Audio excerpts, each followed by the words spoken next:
Okay, now we'll do the nesting in true shape. True shape nesting, we're going to still select the parts from the screen and only the geometries. Actually, we got to put a sheet to nest that into. 96 by 48.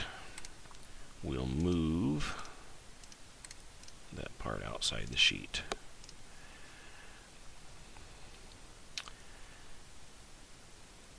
Now we'll go to Nest Parts, True Shape, select parts from screen, only geometries. I like to toolpath things after I've nested them. We'll select the part, tell it maximum number. I'm going to rotate by 90. You can rotate at any angle if you want. Just depends on how more irregular the shapes are. We're just going to go ahead and rotate by 90. And we don't have any more shapes to nest into, so we're going to hit escape or right click. Now wants the sheet we're going to nest into, so I'm going to select that. There is one sheet. We don't need to set the thickness. You can if you want. And we don't have any more sheets we're going to nest into, so we're just going to right click and get out of that. Turn these off. This leave edge gap uncut. That means that it won't let the router start outside of the sheet and come into your part. It will leave a full border of your sheet around there, so I always uncheck that one. And we're going to go with a 1/4 inch bit, tab down 1/8 inch gap at the sheet edge. The reason I've got a minimum gap between parts is I'm going to use a 1/4 inch bit, so I only need a 1/4 inch between my parts. And let's go bottom left and select OK, and there they are. I don't know why it wants to go ahead and put them around the outer border instead of packing them down here to the bottom left like I told it to. Sometimes it has a mind of its own. A lot of times you can manually nest quicker and more efficient than this nesting program. I'm going to shut off the holes and the bodies. I'm going to delete all of that. Turn those back on. Get rid of this one. Right click, delete, and I'll put my sheet back around them again. Now I can toolpath, so we'll turn off the bodies because I want to toolpath the holes first. We'll select the, well, let's go with an 1/8 inch bit. Yeah, they're 1/4, I don't know. We'll use a small bit because I really don't know what diameter those holes were. We want to go around the inside of the holes clockwise. They are the closed geometries. So we just select the whole thing, and then we'll select the box because we don't want it to follow it around. So basically by clicking on it again, I've unselected it. Rough and finish, vertical sides, tool center, material top 1/4 inch, and let's do this in 2 cuts.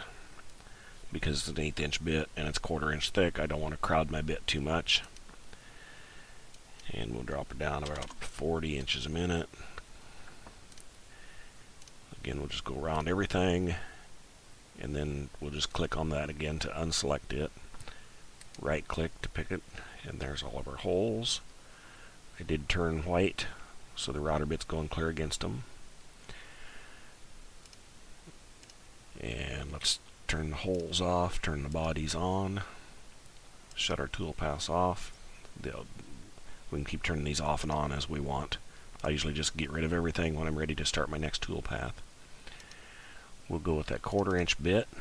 I'm double clicking, and then you can see the bit there at my pointer when I zoom in on it. I'm just going to click to drop that bit onto the page. Anywhere on the page is fine.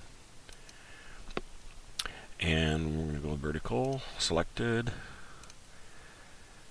1/4 inch top, and we'll just do this in 1 depth of cut. This number of cuts is if you want it to go partially way into the material, go all the way around plunge down again and go around, and so on. If you wanted to go, if it was say like 1-inch thick material, you could set that for 4 number cuts would be 4, and so it would take that 1-inch thick material and go 4 separate times around it to get to the bottom. And we'll go stock to be left on this one, and I'll show you about the geometries not turning white and what you can get if you give a stock left here of say 0.032. That means I want it to route a 32nd away from the edge of that part, because I was going to come back around again and do a cleaning cut with stock 0. Now when I select on my parts here, remember I only have a 1/4 of an inch space between them, and I'm trying to tell it to put a 1/4 inch bit in between them. So when I right click, it's telling me it won't.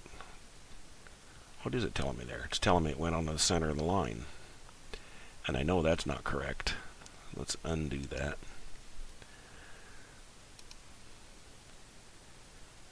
Oh, I didn't change it to outside, counterclockwise.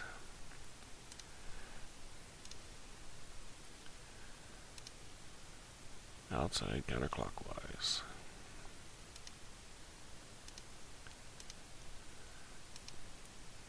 And we'll go back through these steps here again. Tell them to leave stock left. Select my parts, unselect the sheet, and right click. And you see it's only going in as close as it can. There's a 32nd of an inch space here. My geometries did not turn white because the router bit isn't touching the edge of the part yet. It's told to leave a 32nd of an inch skim cut there. There's no reason other than just for display that I'm doing this right now. So if I come back in, and I don't need to set my tool directions because it's already set to go around the outside. We'll scroll through these again, and I'll tell it to leave stock 0. We'll pick them all again. Right click. Now my geometry turned white. And you can see that apparently it did leave a little bit more than a 1/4 of an inch between my parts in some areas. See, there's the original tool path. It couldn't quite fit through there, leaving a 32nd of an inch gap. But the second tool path now is coming around, cutting that part, and coming around here, cutting this part. And it's not really necessary to have that, so we can come back in here, operations, and I can zoom in on this area, and then I can unclick. This was the last tool path that I assigned it, and that's the one I want to keep. I'll just get rid of this one. I'll just click on it, right click, delete it, and just get rid of it. And I can turn back on the tool paths for the holes.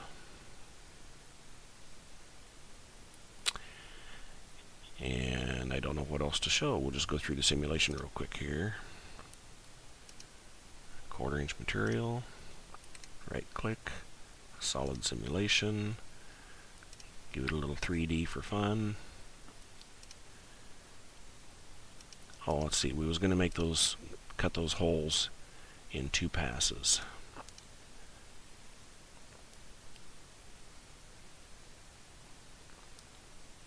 It's plunging down here. There it's making the first cut. Then drop down, make the second cut. We'll speed that back up again.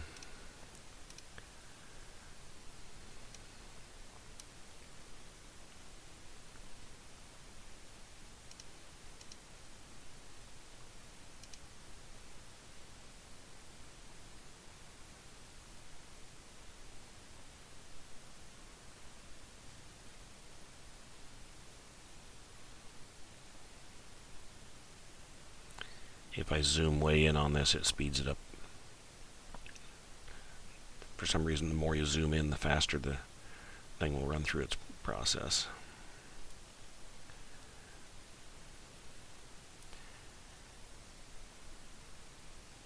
And That is the true shape nesting. We'll close the solid simulation, 3D back to normal. We'll undo our set materials, and there we go.